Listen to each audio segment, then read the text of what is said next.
গতকাল চেম্বারে একজন রোগী নিয়ে এসেছিলেন যার বয়স 28 বছর।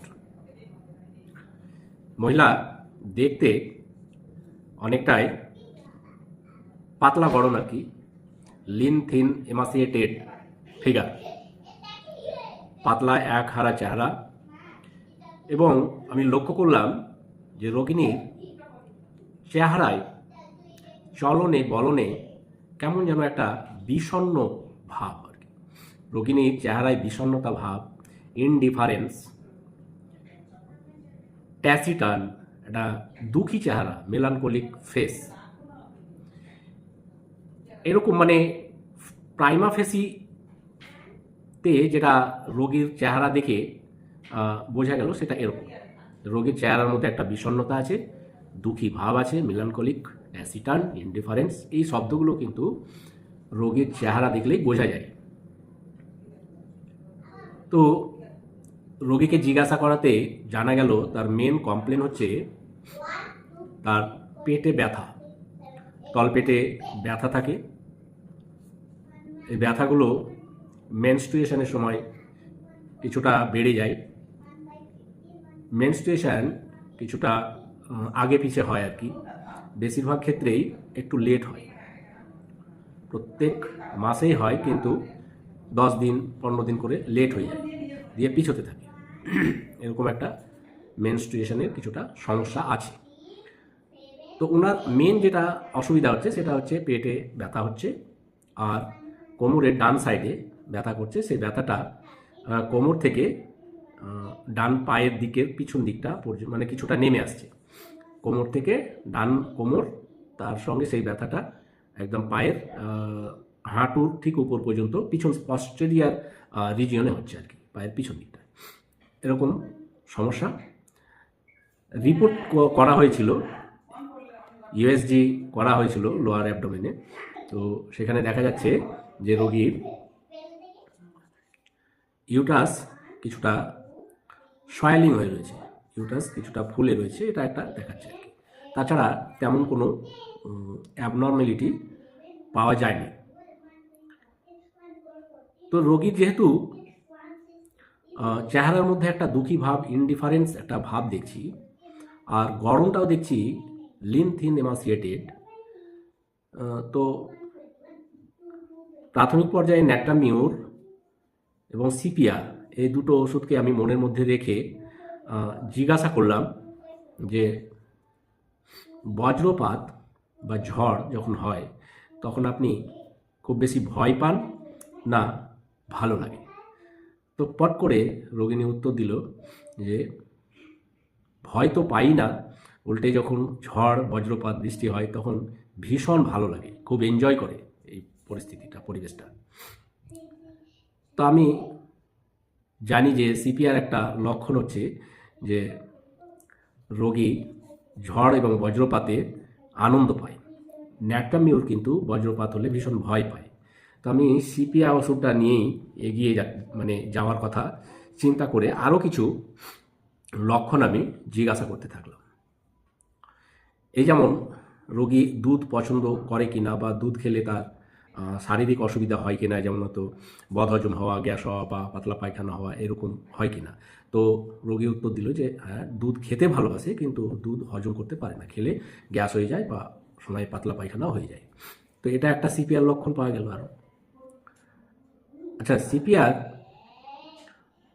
আর একটা লক্ষণ আমি জিজ্ঞাসা করলাম যে আপনার যে প্রস্রাব, ইউরিন কি একটু অফেন্সিভ হয়, মানে ইউরিনে কি একটু দুর্গন্ধ থাকে? তো সেটাতেও কিন্তু সে উত্তর দিল যে হ্যাঁ। তো এই লক্ষণগুলো যখন আমি পেলাম তো আমার কিউরিসিটি বেড়ে গেল যে সিপিআর আরও কিছু লক্ষণ পাই কিনা দেখি। তো আমি আরও একবার জিজ্ঞাসা করলাম যে আপনার মাথার চুল ঝরে কি? বললে হ্যাঁ, চুল ঝরে। তাহলে এটাও একটা সিপিআর লক্ষণ। দুধ সহ্য করতে পারে না, চুল ঝরে, প্রস্রাবে আপনার একটু অফেন্সিভ থাকে, একটু দুর্গন্ধ থাকে। আর যেটা রিপোর্টে আরও একটা জিনিস দেখেছিলাম, ইউটাসটা কিন্তু কিছুটা ডিসলোকেট হয়েছে, কিছুটা নিচে প্রোল্যাপস হয়েছে আর কি, কিছুটা নিচের দিকে নেমে এসছে, তার লোকেশন থেকে ডিসলোকেট হয়েছে। তো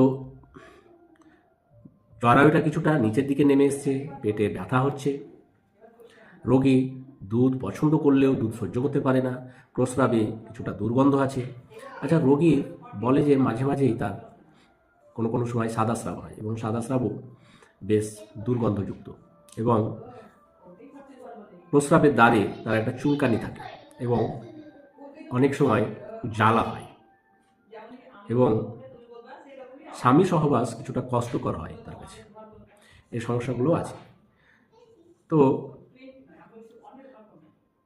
যখন তার মানসিক সিমটমগুলো বা শারীরিক যে সিমটম সেগুলো দেখছি যে সিপিআরকে অনেকটা ইন্ডিকেট করছে। আরও কিছু আমি জিজ্ঞাসা করলাম, তো দেখলাম যে মহিলার এমনি ফিজিক্যাল যে গড়ন, তার শারীরিক যে গড়ন, সেটা অনেকটাই সিপিআর সঙ্গে মিল হয়ে যাচ্ছে। সিপিআর রোগী অনেকটাই লিন থিন এমাসিয়েটেড হয়, চোখে মুখে একটা দুঃখী ছাপ থাকে, ইনডিফারেন্স হয়। আচ্ছা, ভদ্রমহিলার দুটো বাচ্চা আছে, তো তার স্বামী সঙ্গে ছিল। স্বামীকে জিজ্ঞাসা করলাম যে তার সংসারের প্রতি আগ্রহ বা স্বামী, ছেলে মেয়ে, তাদের মানে একটা ছেলে আর একটা মেয়ে আছে, তো ছেলে মেয়েদের প্রতি বা স্বামীর প্রতি তার ভক্তি কেমন। তো তার স্বামী তার স্ত্রীর সামনেই বলছে যে একটু খাপছাড়া ভাব আর কি। খাপছাড়া ভাব মানে মানে মন খুব একটা ভক্তি খুব একটা নেই আর কি। এই হলো হলো, না হলো না হলো, মানে একটা যে সংসারের প্রতি একটা যে মহিলার একটা ভক্তি থাকা উচিত ছেলে মেয়েদের প্রতি বা স্বামী স্ত্রীর প্রতি, সেইটা কিন্তু তার মধ্যে একটা অভাব দেখা যাচ্ছে। তো এটাও একটা সিপিআর একটা খুব কিনোট সিমটম।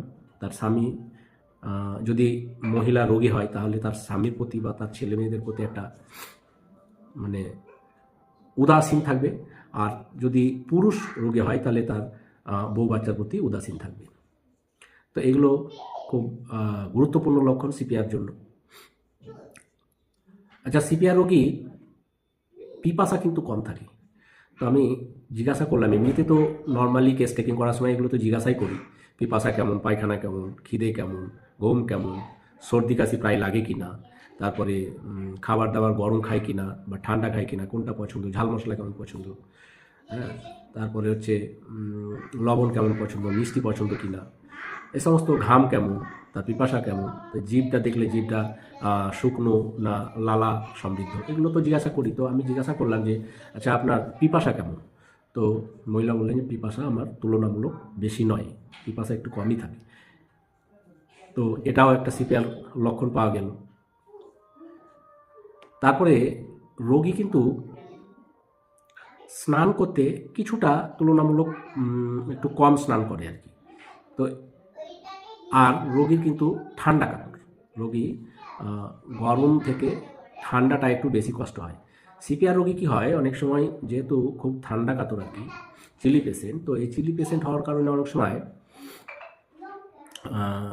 স্নান করতে কিছুটা অনিচ্ছা প্রকাশ করে আর কি। এটা ঠান্ডাজনিত কারণেই করে। তারপর হচ্ছে তার তার যে সাদা স্রাব হয়, লিউকেরিয়া হয়, সেটাও কিন্তু দুধের মতো সাদা রঙের, পাতলা।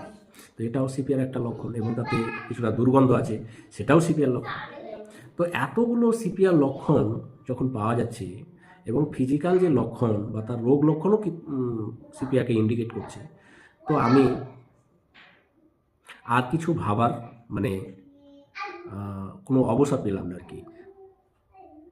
আচ্ছা, তার যে কোমরে ব্যথা, সেই কোমরের ব্যথাটাও জিজ্ঞাসা করাতে শুনলাম যে যখন বসে থাকে এক জায়গায় রেস্ট করে তখন কোমরের ব্যথাটা বাড়ে, আর একটু হাঁটা চলা নড়াচড়া করলে তুলনামূলক ব্যথাটা কম করে।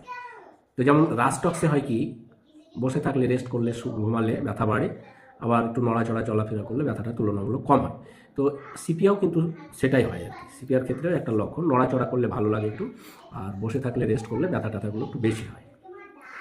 তো এই যে লক্ষণ, এই এতগুলো লক্ষণ, যে দুধ সহ্য না হওয়া, প্রস্রাবে কিছুটা দুর্গন্ধ থাকা, চুল ঝরা মাথার, তারপরে হচ্ছে যে সাদা স্রাব একটু দুধের মতো পাতলা হয়, একটু দুর্গন্ধযুক্ত হয়, প্রস্রাবের দরে একটু জ্বালা আছে এবং চুলকানিও আছে, স্বামী সহবাস একটু কষ্টকর হচ্ছে, তার শারীরিক যে গড়ন সেটা হচ্ছে কিছুটা পাতলা একহারা এবং একটু শুকনো, চেহারার মধ্যে একটা উদাসীনতা আছে, বিষণ্ণতা আছে। স্বামী বাচ্চাদের প্রতি একটা উদাসীন মনোভাব দেখায়। তারপর সবথেকে বড় একটা যে কিনোট সিমটম, সেটা হচ্ছে যে ঝড় এবং বজ্রপাত হয় তখন বেশ আনন্দ পায়, প্রচণ্ড এনজয় করে, এক্সট্রিম এনজয়। তারপরে এই যে রোগ লক্ষণও, যেমন আপনার জরায়ু কিছুটা ফুলে যাওয়া এবং ডিসলোকেট হয়ে, মানে প্রোল্যাপস হওয়া আর কি, জরায়ুটা ইউট্রাস প্রোল্যাপস হয়ে যাওয়া, নিচের দিকে কিছুটা ঝুলে পড়া। তো এতগুলো লক্ষণ দেখার পরে আর অন্য কিছু আমার মাথায় এলো না, তাকে সিপিয়া দিলাম। সিপিয়া আমার কাছে স্টকে 1M ছিল, তো 1M দেওয়া হয়েছে। মোটামুটি 100 ml ডিস্টিল ওয়াটারে আমি 1 ফোঁটা ওষুধ দিয়ে 10টি স্ট্রোক দিয়ে আমি তাকে দিয়েছি। প্রত্যেক দিন সকালবেলায় 1 ঢাকনা করে খালি পেটে খেতে দিয়েছি। মোটামুটি 15 দিন আমি দিয়েছি আর কি, 15 দিন পরে দেখা করতে বলেছি। তো আশা করব সিপিআই এই রোগী সুস্থ হবে, 15 দিনে কিছুটা হলেও সে আরাম পাবে, এই আশা রেখে আমি তাকে সিপিআই সিলেকশন করেছি। বন্ধুরা, আপনারা জানাবেন যে লক্ষণগুলো বললাম, এই লক্ষণের পরিপ্রেক্ষিতে অন্যান্য ওষুধ দিলে ভালো হতো না সিপিআই দিয়ে আমি ঠিক করেছি, এটা আপনারা কমেন্ট করে জানাবেন। ধন্যবাদ।